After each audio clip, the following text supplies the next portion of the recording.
ယူရီးယားမြန်မာစကွဲလို့ပြောလိုက်တာနဲ့လူအများစုသတိရမိကြတာကဘရင်လောင်ဒါမှမဟုတ်အလောင်းမင်းတရားကြီးဖြစ်တတ်ပါတယ်။ဒါပေမဲ့ယူရီးယားရဲ့နှစ်ပေါင်း400ကျော်တည်ရှိခဲ့တဲ့မြို့တော်ကြီးကိုတခါတည်းအပိသက်ဖျက်ဆီးခဲ့တဲ့ဘရင်ကတော့တခြားတစ်ယောက်ပါ။သူ့လက်ထက်မှာတရုတ်ချစ်အင်ပါယာဟာမြန်မာနိုင်ငံကို၄ချိန်တိုင်ကျူးကျော်ခဲ့ပါသေးတယ်။ယူရီးယားနဲ့တရုတ်နိုင်ငံလုံးကိုစစ်မျက်နှာဖွင့်ထားတာပါ။သူ့ရဲ့နာမည်ကတော့စင်ဖြူရှင်မင်းတရားကြီးပါ။မြန်မာတမန်ရဲ့အကျော်ကြားဆုံးစစ်ဘီအင်တွေကတပါးလေးဖြစ်ပါတယ်။ပြီးတော့အာရှကိုတုံးလုံးစေခဲ့တဲ့မြန်မာဘရင်တပါးလေးဖြစ်ခဲ့ပါတယ်။1936ခုနှစ်ဘူဆိုးကိုရွာလေးမှာမောင်ရွာဆိုတဲ့ကလေးငယ်တယောက်ဝေးဖွားလာခဲ့ပါတယ်။အဲ့ချိန်ကမြန်မာနိုင်ငံဟာငြိမ်းချမ်းမနေခဲ့ပါဘူး။ဟန်နာဝရီနဲ့အင်းဝါတို့ရဲ့အာဏာလုံဆွဲမှုတွေနေဆက်တိုက်ပွဲတွေမငြိမ်မသက်မှုတွေကြားမှာမောင်ရွာကြီးပြင်းလာခဲ့ရပါတယ်။သူ့ရဲ့ဖေကတော့အားလုံးသိကြတဲ့ဦးအောင်စရာဖြစ်ပြီးတော့အလောင်းမတရားကြီးပွဲနာမည်နဲ့ကုန်းပေါ်မင်းဆက်ကိုတည်ထောင်ခဲ့တဲ့သူပါ။ဒါကြောင့်မောင်ရွာကလေးဘွားဟာနန်းတော်တွေကမင်းသားဘွားမဟုတ်ခဲ့ပါဘူး။စစ်တပ်တွေမြင့်ကွာတယ်အနောက်ပြည်ကြားမှာကြီးပြင်းလာခဲ့ရပြီးမငယ်ရွယ်နဲ့ဓာတ်တိုင်တက်ခဲ့တယ်။မြင်းစီတက်ခဲ့တယ်။စစ်မြေပြင်များတော်ကိုလည်းမြင်မှုခဲ့ပါတယ်။1960ခုနှစ်မှာတော့အလောင်းမင်းတရားကြီးနဲ့ဆန်ခဲ့ပါတယ်။ဒီနေ့ကိုသားတော်ကြီးနောင်တော်ကြီးမင်းကဆက်ခံခဲ့ပါတယ်။ဒါပေမဲ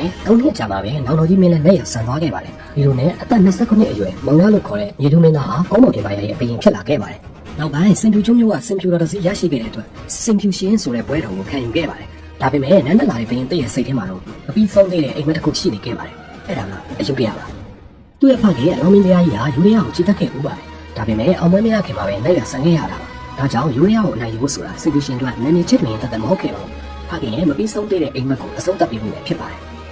1965ခုနှစ်မှာတော့စင်ဖြူရှင်ဟာအယုဒ္ဓယကိုအပိတိုက်ခိုက်ဖို့ဆုံးဖြတ်လိုက်ပါတယ်။ရောက်ဘက်ကနေနေမျိုးတရားတတိဥဆောင်တဲ့တပ်ကြီးနဲ့တောင်ဘက်ကနေမဟာနွယ်ထာဥဆောင်တဲ့တပ်ကြီးကိုယူရီးယားနိုင်ငံတွေကိုတပြိုင်နက်တည်းချီတက်စေခဲ့ပါတယ်။ဒီတခါနေဆက်မျိုးတွေကိုသိမ်းဖို့မဟုတ်တော့ပါဘူး။အယုဒ္ဓယရဲ့နှလုံးသားဖြစ်တဲ့မျိုးတော်ကိုသိမ်းပိုက်ဖို့လာတွေကြာလာတယ်။မိုးရသည်လည်းရောက်လာတယ်။စွန့်နေဖြစ်လာတယ်။ရေတွေရှန့်လာတယ်။ဒါပေမဲ့မြန်မာတပ်တွေကလုံးဝမပြန်ခဲ့ပါဘူး။ယူရီးယားတွေထင်သားသလိုမိုးရရင်ပြန်ဆုတ်သွားမယ်စစ်တပ်မဟုတ်ခဲ့ဘူးဆိုတာကိုတတိပြခဲ့ပါတယ်။အချိန်ကြီးကြာလာတဲ့နဲ့များအယုဒ္ဓယမျိုးကြီးထဲမှာအစာရှားလာတယ်။ယောဂါတွေဖြစ်လာတယ်။လမ်းမတွေတိတ်ဆိတ်လာတယ်။တချိန်ကနိုင်ငံပေါင်းစုံကကုန်တွေနဲ့ပြည့်နှက်နေတဲ့မြို့တော်ကြီးဟာတဖြည်းဖြည်းတည်ဆုံနေတဲ့မြို့ပြကြီးကိုဖြစ်လာခဲ့ပါတယ်။နောက်ဆုံးမှာတော့1968ခုနှစ်ဧပြီလ9ရက်နေ့အယုဒ္ဓယရဲ့ကံကြမ္မာဆုံးဖြတ်ပြီးသားဖြစ်သွားခဲ့ပါပြီ။မြို့တစ်စိတ်တစ်ပိုင်းပြိုကျသွားခဲ့ပြီးတော့မြန်မာတပ်တွေမြို့တွေကိုဝင်ရောက်လာခဲ့ပါတယ်။နှစ်ပေါင်း400ကျော်တည်ရှိခဲ့တဲ့အယုဒ္ဓယဘင်းနိုင်ငံဟာတမိုင်းတွေကနေပျောက်ကွယ်သွားခဲ့ပါတယ်။စင်ဖြူရှင်ဟာသူ့ဖခင်မပြီးဆုံးသေးတဲ့အိမ်မက်ကိုအကောင့်အထည်ဖော်ပြီးနိုင်ခဲ့ပါပြီ။ဒါပေမဲ့အောင်ပွဲကိုတော့ကြာကြာမခံစားလိုက်ရပါဘူး။အယုဒ္ဓယမင်းအောင်နေတဲ့အချိန်မှာပဲနောက်ဘက်နယ်ဆက်ကနေစိုးရိမ်စာတရင်တွေရောက်လာပါတယ်။တရုတ်စစ်တပ်တွေရှမ်းပြည်နယ်ကိုဝင်လာပြီဆိုတဲ့တရင်ပ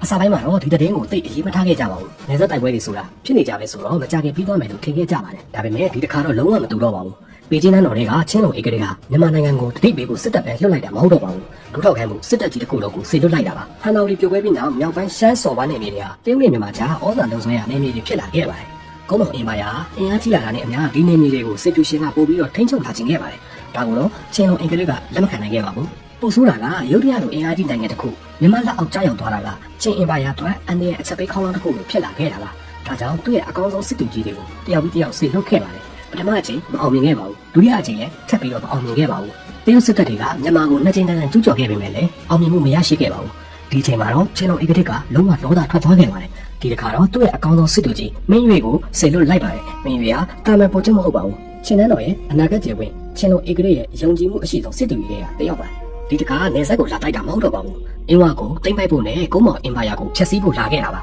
ါအစာပိုင်းမှာတော့အောင်မြင်နေခဲ့ပါတယ်ရှမ်းနယ်တွေကျလာတယ်ခံတပ်တွေကျလာတယ်မြန်မာတပ်တွေနောက်ဆုတ်လာခဲ့ရတယ်တရုတ်စစ်တပ်ဟာအင်းဝါနဲ့ပို့ပြီးတော့နီးစပ်လာခဲ့ပါတယ်နိုင်ငံတော်ပြက်လူနေပါတီဖြစ်လာခဲ့ပါပြီအဲ့ဒီချိန်မှာတော့စင်ဖြူရှင်ဟာသူ့ဘဝရဲ့အခက်ခဲဆုံးဆုံးဖြတ်ချက်တစ်ခုကိုချလိုက်ရပါတယ်အယုဒ္ဓယမှာကြံနေသေးတဲ့တပ်တွေကိုပြန်ခေါ်လိုက်ပါတယ်ယူရီးယားထံမြန်မာနိုင်ငံကိုအရင်ကယ်ရတော့မှာဖြစ်ပါတယ်ယူရီးယားကပြန်လာတဲ့မြန်မာတပ်တွေကိုစစ်တူကြီးမဟာတီယာတူရာကဦးဆောင်ခဲ့ပါတယ်ချင်းအင်ပါယာရဲ့အကောင်းဆုံးတပ်တွေနဲ့အထိတ်အရင်ဆိုင်ဖို့ဆိုရင်မြန်မာဘက်ကလည်းအထိတ်နာမယ်ဆိုတာကိုသိနေခဲ့ပါတယ်။ဒါကြောင့်သူရွေးချယ်ခဲ့တာကတခြားနည်းလမ်းမှာတရုတ်တပ်တွေကိုပို့ပြီးအတွင်းထဲဝင်လာဖို့ခွင့်ပေးလိုက်ပါတယ်။မင်းရွေးကတော့ဒါကိုအောင်ပွဲလို့ထင်နေခဲ့ပါတယ်။မြန်မာတပ်တွေစုပ်ပြေးနေပြီးအင်းဝမကြခင်ကြတော့မယ်လို့ယုံကြည်နေခဲ့ပါတယ်။ဒါပေမဲ့သူမသိခဲ့တဲ့အရာတစ်ခုရှိနေပါတယ်။သူ့ရဲ့နောက်ကျောင်းမှာမဟာတီယာတူရာရဲ့တပ်တွေကရိတ်ခါလမ်းကြောင်းကိုဖျက်တောက်နေပါပြီ။ရှေ့မှာလည်းမြန်မာတပ်တွေကစောင့်နေတယ်။နောက်မှာလည်းရိတ်ခါကလုံးဝမရတော့ဘူး။တဖြည်းဖြည်းနဲ့မင်းရွေးရဲ့တပ်ကြီးဟာထုံချုံလေးဝင်လာတယ်လို့ဖြစ်လာခဲ့ပါပြီ။ရက်တွေကြာလာတဲ့နဲ့များတရုတ်စစ်တပ်ထဲမှာပြဿနာတွေလည်းစတင်လာခဲ့ပါတယ်။စံတွေရော့လာတယ်၊ညင်းတွေတိတ်လာတယ်။ပြီးတော့အပူပန်းအဖျားရောဂါတွေပြန့်နှံ့လာခဲ့ပါတယ်။တရုတ်စစ်တွေကအင်းဝါကိုသိမ်းဖို့မပြောနဲ့အသက်ရှင်မှုတော့ခက်ခဲလာခဲ့ပါတယ်။ဒီအချိန်မှာတော့မဟာတီယာတူရာက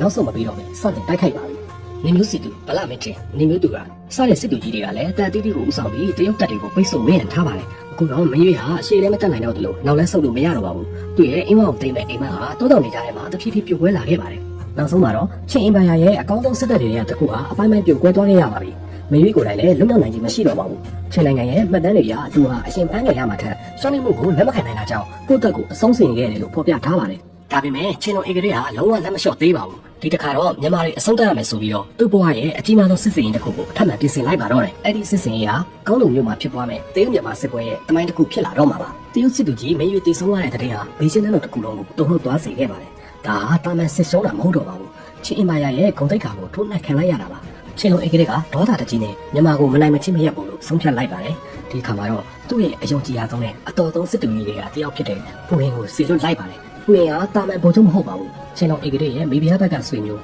နန်းတော်ရဲ့အာဏာအရှိဆုံးလူတွေကတယောက်ဒီတစ်ခါစီလွတ်လိုက်တဲ့စစ်တပ်ကအရင်တော့အထက်ပိုကြီးရဲ့ပိုကောင်းတယ်ပိုအန်ဒီရဲ့ကြီးရဲ့သူတို့ရဲ့ရည်ရွယ်ချက်ကရှင်းတယ်အင်းဟောင်းကိုတိမ့်မယ်ကုန်းမော်အင်ပါယာကိုအဆုံးသတ်ပါတော့မယ်ဒါပေမဲ့မြန်မာဘက်မှာလည်းစစ်တူကြီးမဟာတီရသူကရှိနေခဲ့ပါတယ်ဒီတစ်ခါစစ်ပွဲရဲ့အဓိကနေရာကောင်းလုံမျိုးဟာမြန်မာပြည်ရင်းဝင်လာနိုင်တဲ့အကြီးကြီးဆုံးလမ်းကြောင်းတွေတစ်ခုပါဒီနေရာကျရင်တရုတ်တပ်တွေကအင်းဝဘတ်ထိဆက်ပြီးတော့ဆင်းလာနိုင်ပါတယ်ဒါကြောင့်စစ်တူကြီးမဟာတီရသူကဘယ်နည်းနဲ့မှကောင်းလုံမျိုးကိုအကြမခံဖို့ဆုံးဖြတ်ထားပါတယ်တရုတ်တပ်တွေကအချင်းချင်းထိုးစစ်ဆင်ပါတယ်မြန်မာတပ်တွေကလည်းအချင်းချင်းပြန်လည်ခုခံပါတယ်တောတွေထဲမှာတောင်ကြားတွေထဲမှာနှစ်ဖက်အထိနာတဲ့တိုက်ပွဲတွေဇက်တိုက်ဖြစ်လာခဲ့ပါပြီဒါပေမဲ့တရုတ်စစ်တပ်ဘက်မှာကအရင်စစ်ပွဲတွေတုန်းကလိုပဲပြဿနာတွေစလာခဲ့ပါပြီရိခါတွေပြတ်လာတယ်ငင်းတွေတိတ်လာတယ်ရောဂါတွေပြန့်နှံ့လာပါတယ်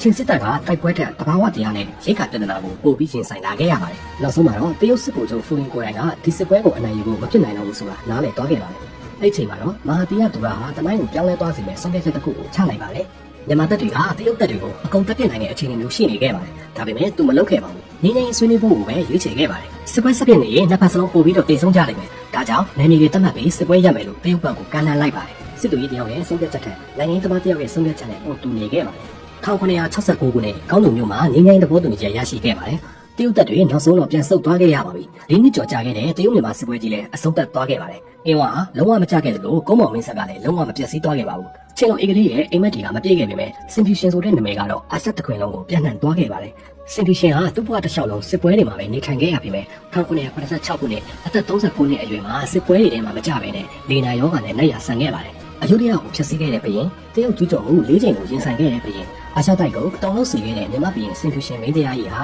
မြန်မာသမိုင်းရဲ့အကြီးကျယ်ဆုံးစစ်ဘုရင်တွေကတပါးဖြစ်ခဲ့တယ်ဆိုတာကိုဒီဗီဒီယိုပုံများ channel ကနေဒီလိုအတွက်ဂုဏ်စွာနဲ့တင်ဆက်ပေးလိုက်ပါတယ်ဗီဒီယိုကိုသဘောကျရင် like နဲ့ subscribe လုပ်ထားဖို့မမေ့နဲ့ဘူးနော်အားလုံးကိုကျေးဇူးတင်ပါတယ်ဗီဒီယိုကိုသဘောကျရင် like နဲ့ subscribe လုပ်ထားဖို့မမေ့နဲ့ဘူးနော်အားလုံးကိုကျေးဇူးတင်ပါတယ်